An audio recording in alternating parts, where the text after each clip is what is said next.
these slopes, the air circulates much faster and better. So it compresses the air. Compresses the air and directs to all around the underground city.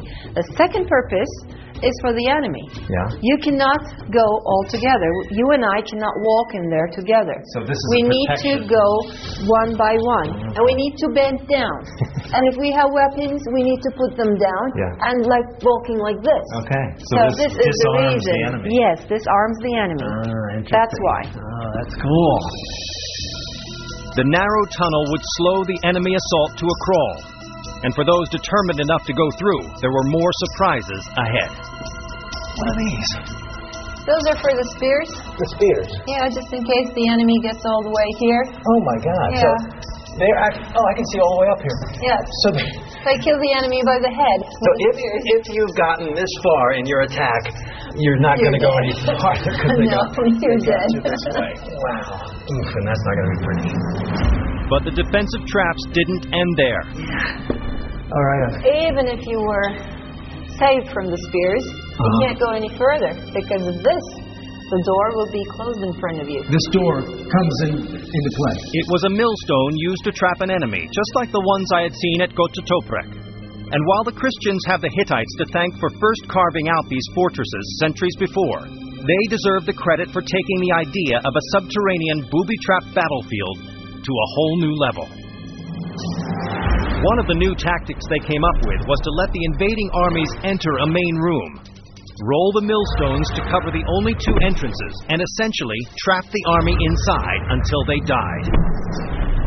As if that wasn't enough, just beyond the door was yet another deadly obstacle. In this room, up here, this is a very famous Byzantine system. Pour hot oil over the enemy. So you've managed to get inside this room. Inside. Now you're killed by the oil. Oh my God. Yes. If the Christian villagers had retreated this far into their underground, it meant they were desperate. And we were standing in the last room carved out in this complex. It was the war room for the defending army. The room from where the battle between 3,000 villagers and their heavily armed enemies was run. But how? What are these holes up here? Well, these echo my voice. This is the only underground city where you see telecommunication system. The echo in this room is much better than the other rooms. And it's gathered and through this hole up here, carried to the other floors. Like an acoustic theater, this room was built to reverberate sound waves and channel them into a single area. A person in the room above could hear instructions given below, even when spoken at a whisper. Orders and enemy positions and movements could be communicated throughout the complex. A last line of defense against a determined enemy. But even after the threat of an attack passed, locals would wait down here until they were absolutely sure the coast was clear. That meant living underground for months at a time, so preparation was key. This is the most important thing in an underground city. Right. They need to store food, even if they're not using it. Even if they're up there in their houses, they store the food. Okay. And because they need it when they stay here. And it's a very good cold cellar, essentially. Yes, the temperature is perfect in these underground cities. The temperature down here was always the same, 15 to 16 degrees Celsius. It was the perfect temperature to keep food fresh, centuries before the advent of refrigeration. But the Christians went one step further than just storing their food. They knew any kind of contamination could quickly turn a subterranean city into a mass grave for 3,000 people. This is chalk. Most of the underground cities had used this system to paint the walls with chalk paint. Most of the places like storages, kitchens, and places where they need hygiene, they had chalk paints on the walls. And this is an underground city where you can see the chalk. The volcanic tufa rock that created the landscape of Cappadocia flakes off easily. Its particles fill the air and cover everything in a layer of thick tufa dust. So coating the walls of their subterranean food storage areas, wineries, kitchens, even hospitals, with chalk was considered hygienic and helped to prevent contamination. The size and scope of Oceanospotamos illustrates just how deadly the threat of attack was, and building this massive complex wasn't easy. In one day, it is estimated that one man using a chisel could only carve a 5-foot by 5-foot area. So an entire city, 2.5 floors deep and 1 mile long, was quite a feat. But for those whose lives it saved, it was time well spent.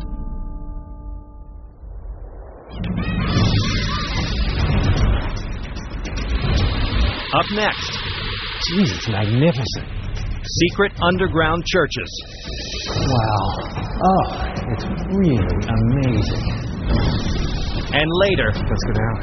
heading into a masterpiece of subterranean engineering.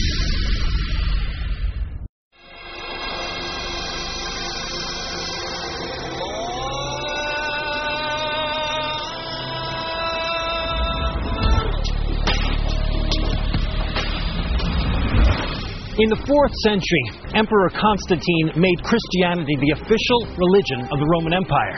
And after centuries of hiding out in these subterranean cities, Christians could finally come out of the underworld. Even though the Christians were finally free to practice out in the open, they chose to stay underground, expanding on the subterranean cities and creating a Christian stronghold away from the eyes of the world, right here in Göreme. I was about to see the evolution of Christianity, hidden inside the caves of Cappadocia. Jesus, magnificent. It was hard to imagine that this valley was hiding hundreds of churches, from crude caves to intricate basilicas that rival the great cathedrals of Rome. But even more amazing is that this very site was one of the first Christian education centers in the world. This is the first monastery of the world, and it's huge. There are approximately a couple hundred churches around this area. These caves were used to create the first monastery of the official religion of the largest empire in the world.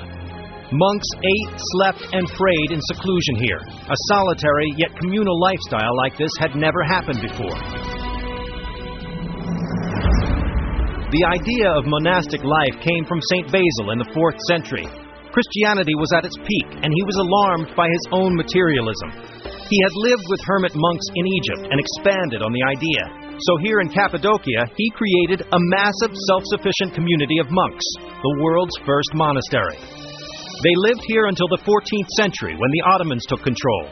This subterranean solitary world is the basis of monastic life as we know it today. But that's not all St. Basil did here.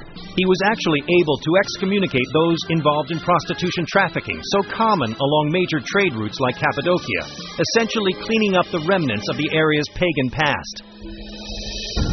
But of the hundreds of churches and dwellings here in this monastic complex, one specific underground structure stands apart from the rest. It is believed to be one of the earliest dwellings here in Göreme, dating back over 1,000 years.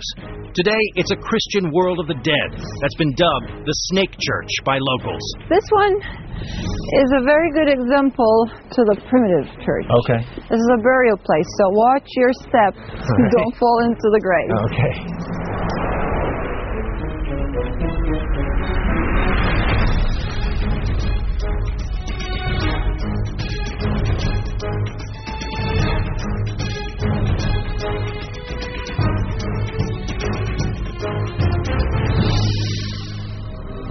These are graves here, huh? Yes, these are the graves.